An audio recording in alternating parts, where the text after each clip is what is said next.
పల్నాడు జిల్లాలో ప్రమాదం జరిగింది. రెంటిచింతల మండలం పాలువాయి జంక్షన్లోని బయో డీజిల్ బంకులో అగ్ని ప్రమాదం సంభవించింది. బంకులోని ట్యాంకు పేలడంతో పెద్ద ఎత్తున మంటలు చెలరేగాయి. మంటలు భారీగా ఎగిసిపడుతున్నాయి. ఈ ప్రమాదంలో ఒకరు మృతి చెందగా మరొకరి పరిస్థితి విషమంగా ఉన్నట్లు తెలుస్తోంది.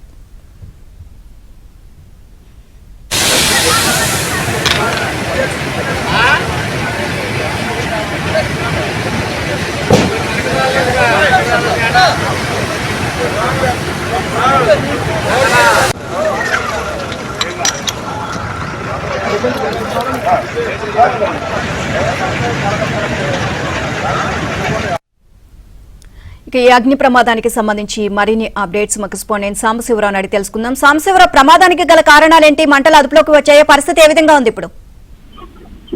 పల్నాడు జిల్లా రెంటిచింతల మండలం పాల్వాయి జంక్షన్ సమీపంలో ఒక బయోడీజిల్ ట్యాంక్ బంకులో కూడా అగ్ని ప్రమాదం సంభవించింది. ఆ బంకులోని డీజిల్ ట్యాంకులు ఒకసారిగా పేలటంతో మంటలు ఎగిసిపడ్డాయి. ఆ ప్రమాదంలో గురజాలకు చెందిన రషీద్ అనే వ్యక్తి మృతి చెందగా మరొక వ్యక్తికి తీవ్ర గాయాలై అతని పరిస్థితి కూడా విషమంగా ఉండటంతో ఆసుపత్రి తరలించారు. అయితే అసలు ఈ బయోడీజిల్ బంకుకి అక్కడ అనుమతి ఉందా లేదా అనేది కూడా ఇప్పుడు పోలీసులు అయితే ఆరా తీస్తున్నారు. ప్రస్తుతానికి అగ్నిమాపక సిబ్బంది అక్కడికి చేరుకొని స్థానికులతో కలిసి మంటలు నడిపే ప్రయత్నం చేస్తున్నారు. పోలీసులు అయితే ప్రమాదంపై కూడా ఆరా తీస్తున్నారు.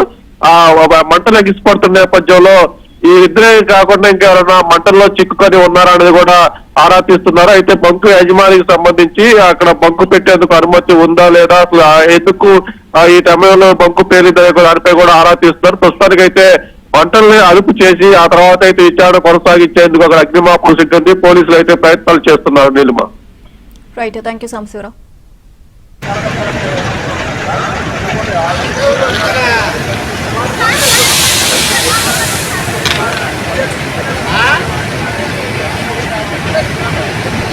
బంకులో అగ్ని ప్రమాదం జరిగింది. ఇక బంకులోని ట్యాంకు పేలడంతో పెద్ద ఎత్తున మంటలు ఎగిసిపడ్డాయి. మంటలు భారీగా ఎగిసిపడ్డాయి. ఈ ప్రమాదంలో ఒకరు మృతి చెందగా మరొకరి పరిస్థితి విషమంగా ఉన్నట్లు తెలుస్తోంది.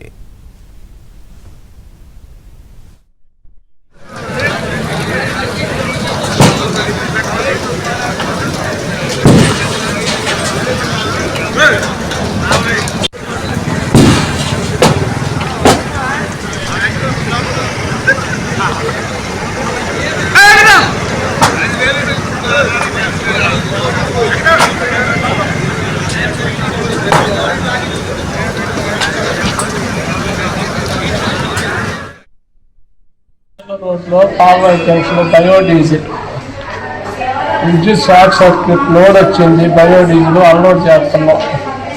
ఒకడు లోపలే ఉన్నాడు, పిల్లగాడు ఆయిల్ వాడుతున్నాను మోటార్ ద్వారా, ట్యాంకర్ నుంచి మోటార్ ద్వారా. నేను స్విచ్ దగ్గర ఉన్న స్విచ్ వేయప్పుడు అన్నది స్విచ్ చేశా. విద్యుత్ షార్ట్ సర్క్యూట్ అయింది. వాడు లోపలే ఉన్నాడు, పాపం వాడు చచ్చిపోయే ఉంటాడు. నేను స్విచ్ దగ్గర స్విచ్ పక్కన వాకిలి ఉంది, వాకిలి నుంచి నేను కాలు పంట మంటలతో బయటకు వచ్చా, బట్టలన్నీ నిలిచా. అందుకని నాకు జరిగింది.